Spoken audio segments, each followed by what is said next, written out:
Biar lebih hemat ya Bu ya. Lebih hemat. Ini Pak Menteri, Menteri Perhubungan, Pak Menteri, Pak Menko BUMN. Jadi kita pengen lagi di Jawa aja nih. Mudah-mudahan lancar Pak. Banyak kan balik kita ya.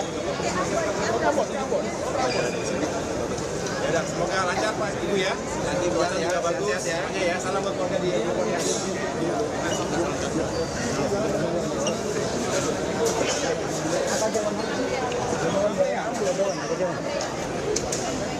Oh, dari sini pasti diajak ke sana. Liburan. Berapa lama? Nggak lancar ya, Bu ya? Nggak lancar. Oh, masih itu ya? Ya. Itu dah. Ini kamu kali. Langsung paparan aja. Paparan dulu aja.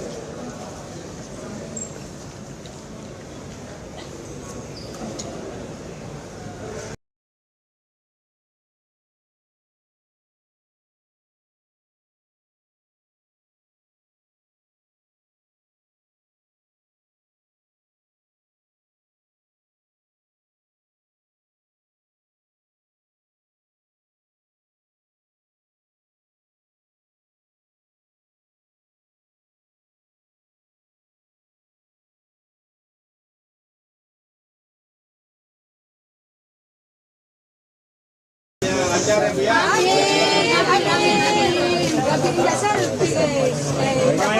Mainan Pelni gimana?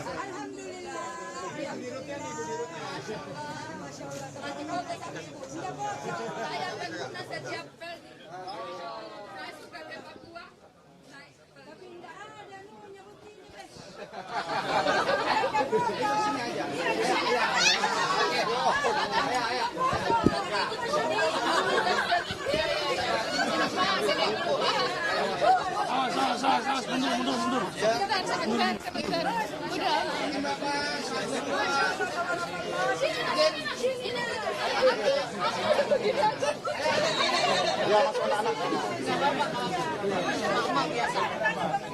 Emak-emak kalau ngeliat Pak Haye kan serius.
Tapi ini dari Nabire loh.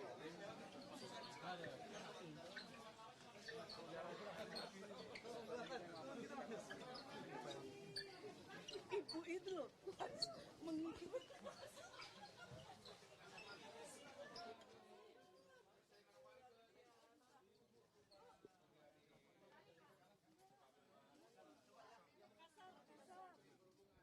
Yang pers kemana Pak?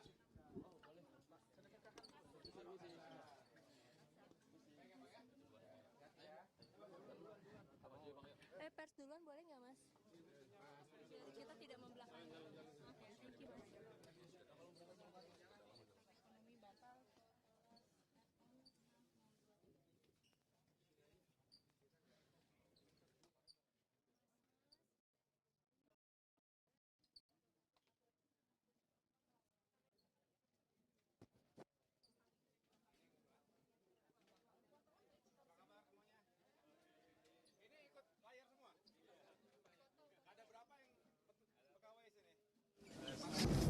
Terima kasih teman-teman wartawan, insan pers, media yang saya cintai dan saya banggakan.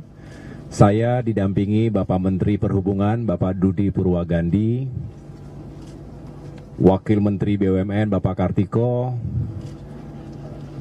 Dirut Pelni,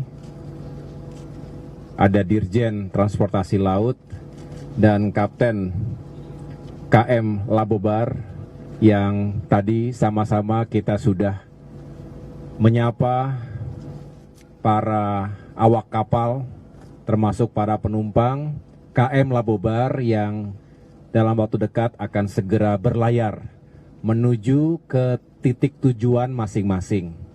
Tadi saya sambil berdialog juga bertanya cukup banyak keluarga yang akan berlayar dari Tanjung Priok, dari Jakarta menuju ke Indonesia bagian timur.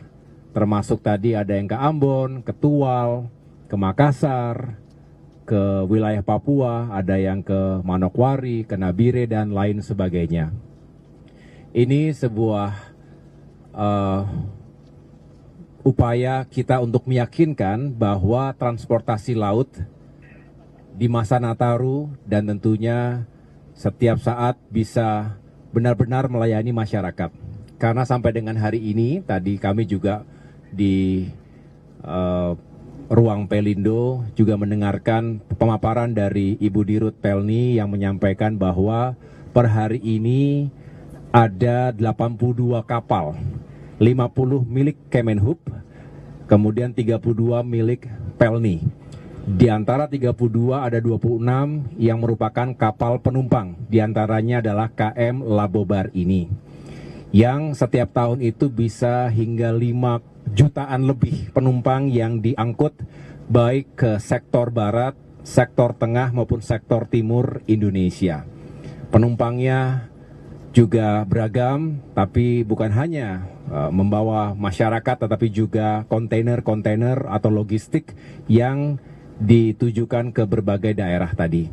Dan kita tahu bahwa sektor transportasi laut ini juga harus terus diperkuat karena juga masih menjadi primadona, apalagi jika dihadapkan pada biaya perjalanan. Misalnya dihadapkan atau dibandingkan dengan tiket-tiket pesawat. Tentu biaya kapal rupiahnya lebih efisien dibandingkan pesawat terbang, tetapi memang jika dihadapkan dengan waktu tentu penerbangan lebih cepat. Selalu ada plus minus dari setiap moda transportasi, tetapi sekali lagi masyarakat kita juga masih sangat membutuhkan transportasi laut, sehingga tadi kami juga berdiskusi bahwa ke depan jumlah kapalnya harus semakin banyak karena untuk bisa menjawab kebutuhan masyarakat dan harus juga diremajakan. Ada usia teknis yang masing-masing produsen itu telah menentukan, misalnya untuk kapal-kapal produksi Jerman seperti Labobar ini 30 tahun usia teknisnya. Ini usianya 21 tahun, jadi masih oke. Tetapi ada yang juga sudah lebih senior usianya, harus segera diremajakan. Tetapi yang jelas maintenance-nya juga terus dilakukan oleh jajaran Pelni, sehingga faktor keamanan dan keselamatan itu tetap nomor satu. Bahkan kita juga berharap faktor kenyamanan juga tidak boleh ketinggalan, kebersihan, ketertiban, dan lain-lain.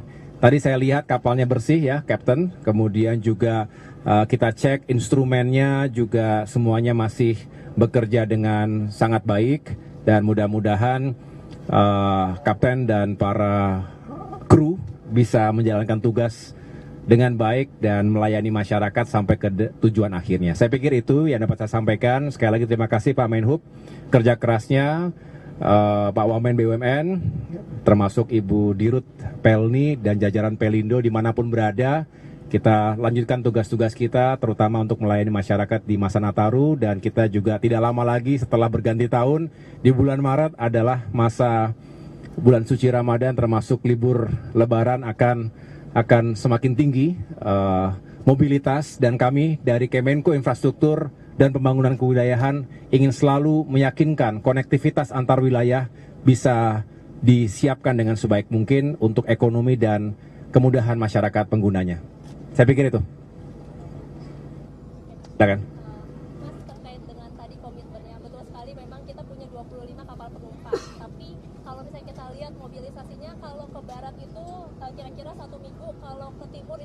minggu pergantian ya. Berarti kalau kita bilang mudik nanti penumpangnya akan lebih banyak dari sekarang, yang berarti tandanya adalah terkait dengan fasilitas dan di dalam kenyamanan.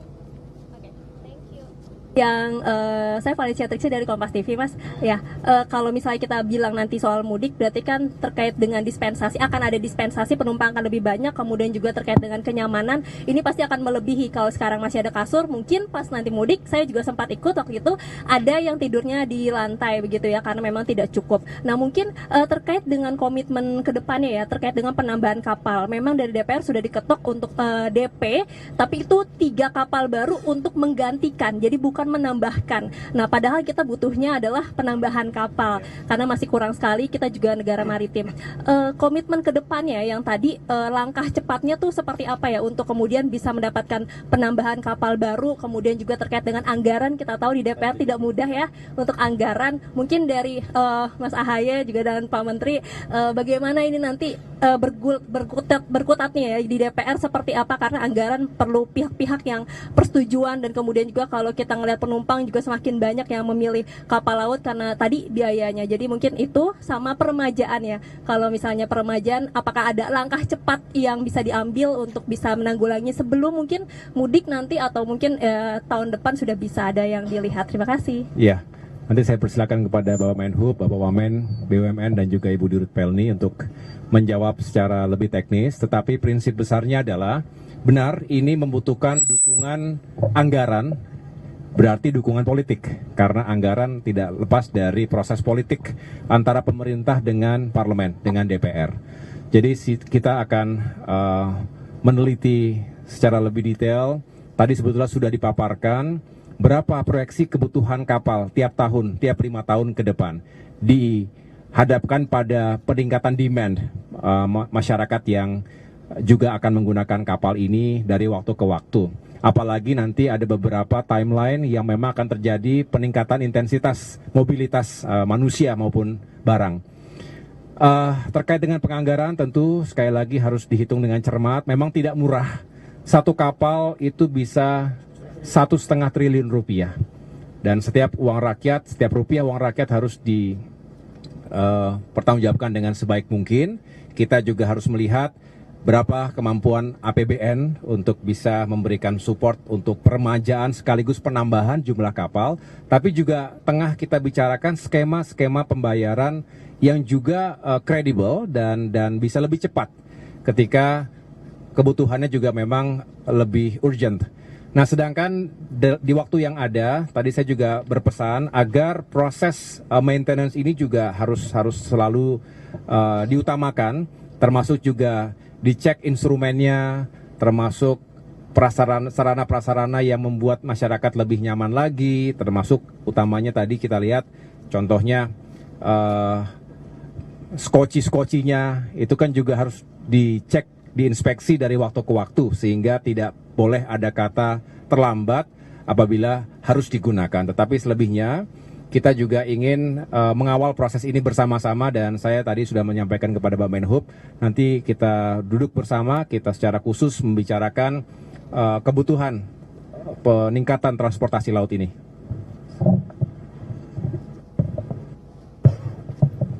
Baik, terima kasih Pak Menko. Menjawab pertanyaan tadi, untuk Lebaran nanti, jadi kalau penjelasan dari Pelni bahwa untuk Lebaran akan banyak terfokus di wilayah barat dan wilayah tengah. Jadi mungkin frekuensinya akan lebih cepat dibandingkan ke wilayah timur.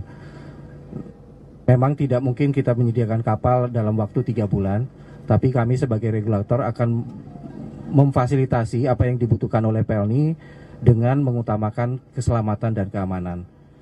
Berkaitan dengan pengembangan angkutan laut ke depan, kami di bawah koordinator Pak Menko Infra itu akan mengeksersis semua opsi, tidak hanya sekedar pembiayaan dari pemerintah, tapi juga opsi-opsi lain yang memungkinkan sektor angkutan laut ini akan semakin menjadi lebih baik. Mungkin dari Pak BUMN akan bicara mengenai bisnisnya. Terima kasih. Terima kasih Pak Menko. Terima kasih Pak Menko, Pak Menhub. Jadi rekan-rekan wartawan mungkin sudah paham bahwa kita memang sudah ada pengajuan dan persetujuan PMN selama 3 tahun multi years, nanti kita mulai di 2025 ini untuk peremajaan penggantian dari 6 kapal dulu ya, 6 kapal dulu sebagai target awal. Tapi tadi kami sudah diskusikan bahwa ada skema-skema lain kita pelajari, mungkin dengan skema G2G atau skema pengadaan oleh pemerintah dan sebagainya. Kita akan cari opsi-opsi terbaik dengan Pak Menko dan Pak Menhub dan Menteri Keuangan. Dan tentunya kita juga akan mengoptimalkan pola operasi di mana memang sekarang ini banyak yang point to point kita rubah, sudah sepakat dengan Kemenhub untuk menggunakan pola hub and spoke, dan kita akan membangun juga kerjasama antara PLN sebagai BUMN dengan para pelaku swasta juga, sehingga ekosistemnya semakin besar kapasitasnya, dan tentunya juga skema penugasan maupun PSO-nya kita pertajam dengan Pak Menhub sehingga semakin efisien dan PLN punya kapasitas untuk berinvestasi lagi. Demikian, Mas. Mungkin yang perbaikan kapal aja. Oke. Terima kasih. Kita melihat memang penambahan penumpang ini terjadi setelah pasca pandemi COVID di 2022 dan 2023. Di 2022 penumpang di 4,8 juta setahun, kemudian di 2023 di posisi 5,1 juta penumpang. Di sekarang ini sampai dengan November kita sudah berada di 5,4 juta penumpang. Sehingga karena kita melihat tren peningkatan ini, maka kami dari PELNI menyampaikan atau mengusulkan adanya replacement kapal, berikutnya nanti tahapan penambahan kapal. Terkait dengan non-seat, pada prinsipnya kami mengakomodir permintaan dari masyarakat. Jadi kalau nggak ada permintaan dari daerah-daerah persinggahan kapal tersebut, tidak ada permintaan non-seat, kita juga nggak akan melakukan non-seat itu sendiri. Tetapi fasilitas yang diberikan kepada non-seat sama dengan fasilitas yang seat. Dan dipastikan dari aspek keselamatannya pun juga sesuai dengan persyaratan. Terima kasih ya. Oke, makasih semuanya. Terima Bagus, isu lain boleh nggak sih? Apa? Politik, Pak Ahy, boleh mau